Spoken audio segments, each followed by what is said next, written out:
Brigitte Lahaie, Sud Radio, le Love Conseil. Alors Arthur Vernon, maintenir le désir, il y a plusieurs manières de maintenir le désir, il y a beaucoup de conseils qui sont donnés par les sexothérapeutes et j'aime bien cette phrase de Paul Ricoeur, je vous invite à la méditer, pas vous Arthur Vernon mais ceux qui nous écoutent, le plaisir imaginé s'appelle désir. C'est assez joli et c'est assez juste. Et c'est vrai que le désir est souvent très présent lorsqu'on est loin l'un de l'autre. Et puis, de nombreuses femmes peuvent en témoigner. J'ai du désir dans la journée. Et puis le soir, quand on se retrouve, j'éprouve plus rien. Et ça prouve bien que dans la journée, elles imaginent autre chose que le quotidien de leur vie sexuelle qui tue un petit peu leur désir. Et c'est pour ça qu'il est important de comprendre que le désir, c'est pas une pulsion, c'est pas une envie juste d'avoir une relation sexuelle, c'est plutôt une émotion qui nous entraîne vers l'autre, mais un autre en quelque sorte qui n'est peut-être pas celui qu'on a à côté de soi. Et c'est toute la complexité du désir, surtout chez les femmes, parce que comme les hommes ont une pulsion généralement plus forte, je dis pas que c'est comme ça pour tous les hommes, mais en même temps c'est quand même plus fréquent chez l'homme, la pulsion sexuelle, et donc leur désir est moins fragile dans le sens où leur pulsion leur donne l'envie et l'excitation. Donc si vous voulez garder du désir, eh bien il faut apprendre à vous retrouver dans votre sexualité, pas toujours de la même manière, attention à tout ce qui est habituel, routinier, quotidien, parce que ça tue le désir.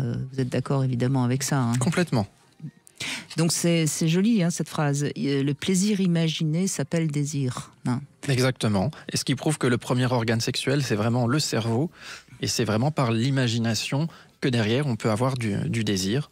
Et l'exemple du couple précédent de l'auditeur montre bien justement ce travail pour casser la routine, qui est à mon avis le premier ennemi du désir dans le couple. Oui.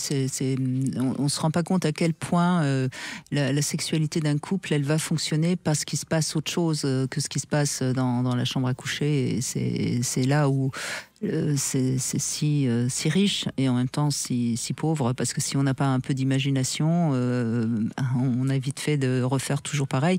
En plus, les hommes, ça les rassure d'avoir un rapport sexuel qui se passe toujours de la même manière, parce qu'ils savent que ça marche. Sauf que les femmes s'ennuient parfois quand c'est toujours la même chose. Donc c'est là aussi une différence entre les hommes et les femmes qu'il faut comprendre. Et ils pensent parfois que ça marche, alors qu'effectivement, en fait, ça ne marche pas. Est-ce que justement, la femme s'ennuie? Elle ne le dit pas tout le temps, ou ils l'apprennent plus tard avec stupeur. Ouais, mais c'est ce que je dis souvent. Je dis, ok, on connaît le film, on connaît la fin, on connaît comment ça va se terminer. Donc, on l'a déjà vu 200 fois.